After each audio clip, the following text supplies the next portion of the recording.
Well, we've made it to the end of the book. Here are the last 2 chapters of the miraculous journey of Edward Tulane. Before we stopped reading yesterday, the doll fixer had placed a new doll on the shelf next to Edward. Are you ready? Let's find out what happens now. Chapter 26. "There you are, my lady. Meet this rabbit doll," said Lucius. The doll mender walked away, turning out the lights of the shop one by one. In the gloom, Edward could see that the doll's head, like his, had been broken and then fixed. Her face was, in fact, a web of cracks. She was wearing a baby bonnet. "How do you do?" she said in a high, thin voice. "I am pleased to meet you." "Hello," said Edward. "Have you been here very long?" she asked. "Months and months," said Edward. "But I don't care. One place is the same as another." "Oh, no, not for me," said the doll. "I have lived 100 years, and in that time I have been in places that were heavenly and others that were horrible. After a time, you learn that each place is different. You become a different doll in each place, too. Quite different." 100 years? said Edward. "Yes, I am old. The doll mender told me this. He said, as he was mending me, that I am at least 100 years old. At least." Edward thought about everything that had happened to him in his very short life. What kind of adventures would you have had if you were in this world for 100 years? The old doll said, "I wonder who will come for me this time. Someone will come. Someone always comes. I wonder who it will be." "I don't care if anyone comes for me," said Edward. "Oh, but that's dreadful," said the old doll. "There's no point in going on if you feel that way. No point at all. You must be filled with excitement. You must always have hope. You must wonder who will love you. Who will love you next?" "I'm done with being loved," Edward told her. "I'm done with loving. It's much too painful." "Oh, pish," said the old doll.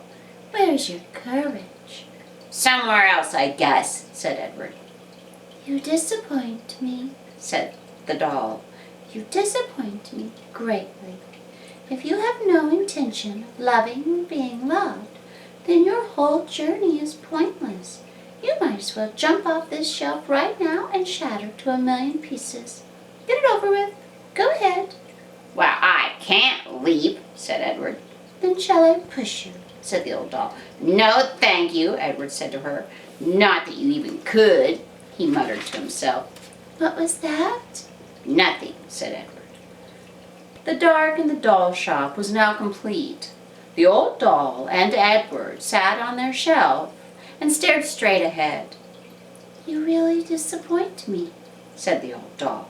Her words made Edward think of Pellegrina, of warthogs and princesses, of listening and love, of spells and curses. What if there was somebody waiting to love him?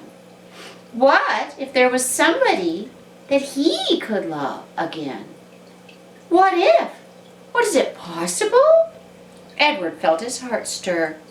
"No," he told his heart. "Not possible, not possible." In the morning, Lucius Clark came and unlocked the shop. "Good morning, my darlings," he called out to them. "Good morning, my lovelies." He pulled up the shades on the window. He turned on the lights over his tools. He switched on the sign on the door to say open. The first customer who came in was a little girl with her father. "Are you looking for something special?" Lucius Clark said to them.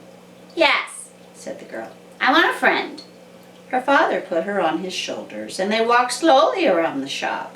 The girl studied each doll very carefully. She looked at Edward right in the eyes, and she nodded at him. "Have you decided, Natalie?" her father asked. "Yes," she said. "I want that baby doll in the bonnet." "Oh," said Lucius Clark. "You know, she's very old. She's an antique." "Yes, but she needs me," said Natalie firmly. Next to Edward, the doll let out a happy sigh. She seemed to even sit up straighter. Lucius came and took her off the shelf and handed her to Natalie. And when they left, when the little girl's father opened the door for her daughter and the doll, a bright shaft of early morning light came flooding in, and Edward heard very clearly, like she was still sitting next to him, the doll's voice. "Open your heart," she said gently. "Someone will come. Someone will come for you. But first you have to open your heart to love." Then the door closed and the sunlight disappeared. "Someone will come." Edward's heart stirred. He thought for the first time in a long time about the house on Egypt Street and about Abilene winding up his watch and bending toward him and placing it on his left leg and saying, "I will come home for you." "No, no," he told himself. "Don't you believe it. Don't you let yourself believe that." But it was too late. Someone will come for you.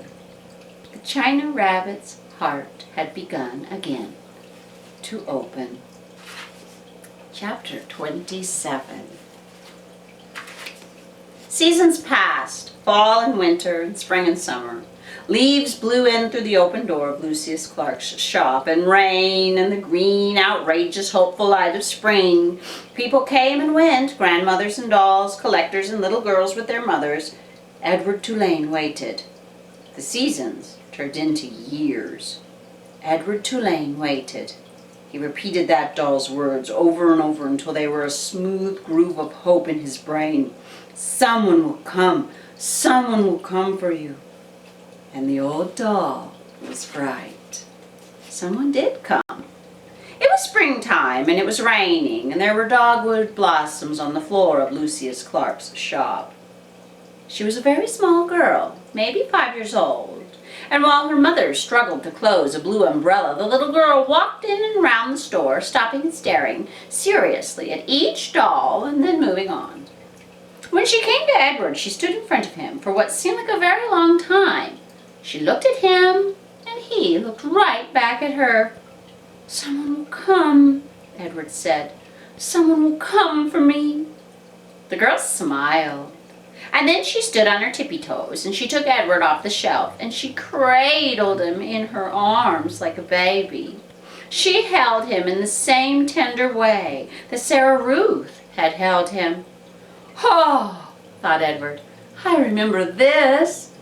"Madam," said Lucius Clark, "could you please watch your daughter closely? She's holding a very fragile, very precious, very expensive doll." "Maggie," said the woman. She looked up from a still open umbrella. "Maggie, what do you have?" "A rabbit," said Maggie. "What?" said the mother. "I have a rabbit," said Maggie again, "and I want him." "No, Maggie. Remember, we're not buying anything today. We're only looking," said the woman. "Madam," said Lucius Clark, "please." The woman came over and stood next to Maggie, and she looked down at Edward. And then the rabbit felt dizzy. He wondered for a minute if his head had cracked open again. He thought perhaps he was dreaming. "Look, Mama," said Maggie. "Just look at him." "I see him," said the woman. And then she dropped her umbrella. And then she put her hand on the locket that hung around her neck. And Edward could see then that it was not a locket at all. It was a watch around her neck.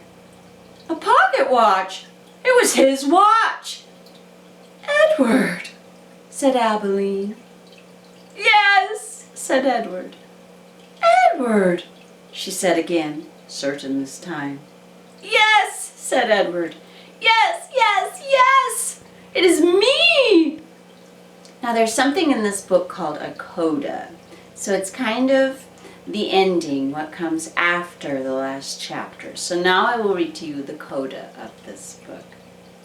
Once there was a China rabbit who was loved by a little girl. The rabbit went on an ocean journey and fell overboard and was rescued by a fisherman. He was buried under garbage and unburied by a dog. He traveled for a long time with hobos and worked for a short time as a scarecrow. Once there was a rabbit who loved a little girl and watched her die. The rabbit danced on the streets of Memphis. His head was broken open in a diner and put together again by a doll mender. Once there was a rabbit who danced in a garden in the springtime with the daughter of the woman who had loved him at the start of his journey. The girl swung that rabbit as she danced in circles. Sometimes they went so fast, the two of them, that it seemed like they were flying. Sometimes it seemed as if they both had wings. Oh, once, marvelous once, there was a rabbit who had found his way home. And that's the end of the book. Don't you wish it went on for a much longer amount of time and we could see what fun he has with Abeline's little daughter? I really, really love the way this book ended. How Edward kind of went full circle and he had left Abeline and then he learned how to love and he learned how to care and he learned how to be a good doll and then he came back to Abeline and her daughter in the end. I'd love to hear your opinion of the book. What parts you liked, what parts you didn't like. Please let me know. And thank you for sticking with me. This was a long book. I love that you listened. I love that you always reply to me. And I hope you have a great day.